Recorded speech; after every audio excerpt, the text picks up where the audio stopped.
This project was initiated by Dish Network, and they put a group together that represents every aspect of the addressable business. So it's from distribution, programming, technology, advertising, everybody.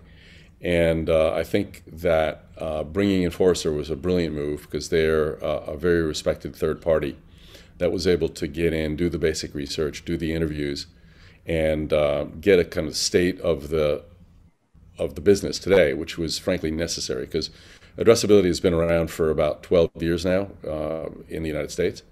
And so having an overview as to what's going on in the business today and what can be expected as the business develops and gets further entrenched into the advertising and marketing industry is something that everybody was very keen to see. So that was the purpose behind it. I think that Forrester did an outstanding job in talking to the right people, asking the right questions, pulling together the information. And I think for anyone who's read the white paper, you'll see that it's not a one-sided sales piece at all. In fact, it's quite well balanced between the realities and the advantages that addressability brings today, as well as the shortcomings and the challenges that have to be overcome in order for addressability to become even more mainstream than it is today.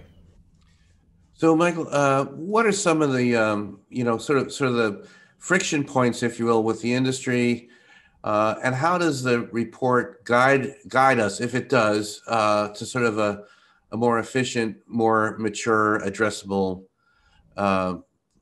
scenario?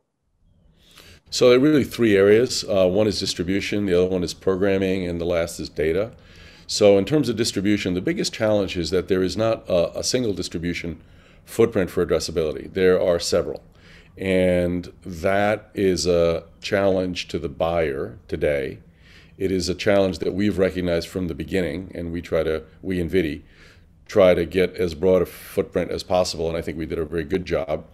But there are others out there. And so if you're a planner or a buyer and you're looking at doing an addressable campaign or including addressability in your campaign, you're going to have to take into account the fact that it's not one-stop shopping. So the very first thing is identifying the fact that distribution is fragmented, and in order for the business to really coalesce and realize its potential, those footprints need to somehow come together. Now, whether that's going to happen, tomorrow, next year, 5 years from now, I don't know, but that's the direction that ultimately it's going to take.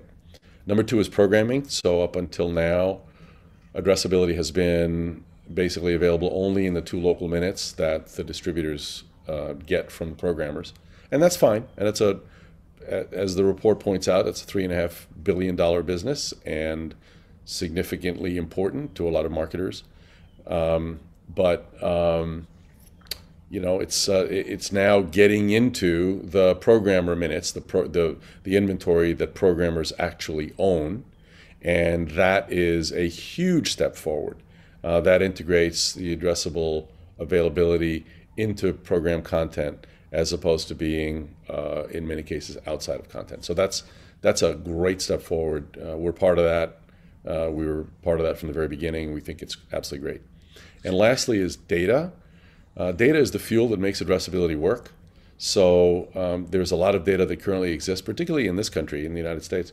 We have a lot of data available. So if you want to find, very specifically, if the marketer wants to find not only the specific target that may buy the product, but really where in the funnel, where in that consumer journey the consumer is, that there is data available that can target it specifically to where that exists.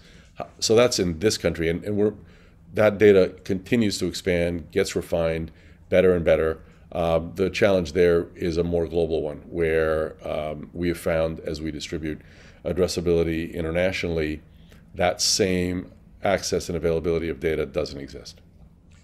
So, Michael, could we've been talking about addressability. You guys have been at it for a number of years. Could you just sort of explain to us, the INVIDI solution in terms of, typically over the years, it's been embedded in cable boxes and it's allowed addressability. Could you just give us a quick overview and tell us a little bit about where you guys are going? So INVIDI is the pioneer in addressable television. We actually kicked it off something like 18 years ago. Hard as that sounds to believe. But that's when it started we started as a business. We started distribution somewhere around 12 years ago in this country, and that has expanded since then significantly. The distribution of addressable television has occurred exclusively through the digital set-top box on linear addressable in the 2 minutes that are available to the distributors, that are made available to the distributors by the programmers. And that's fine. That's a great business. It has attracted literally hundreds of advertisers with many, many success stories as to how well that's worked. But we all realize that there are constraints there, and one of the constraints is the way the consumer has learned to get access to television. So it's no longer just linear addressability. It is now via streaming, OTT, and that is a huge business and a growing business at a rapid pace. So that is an area in which we have to play. We've committed to playing, and we're going into that very aggressively. And you'll be hearing some news from us about that in this year, hopefully in the next few months, so that basically wherever the consumer chooses to access television programming, that is going to be an entry point for us in terms of being able to use our technology and target the right individual with the right message.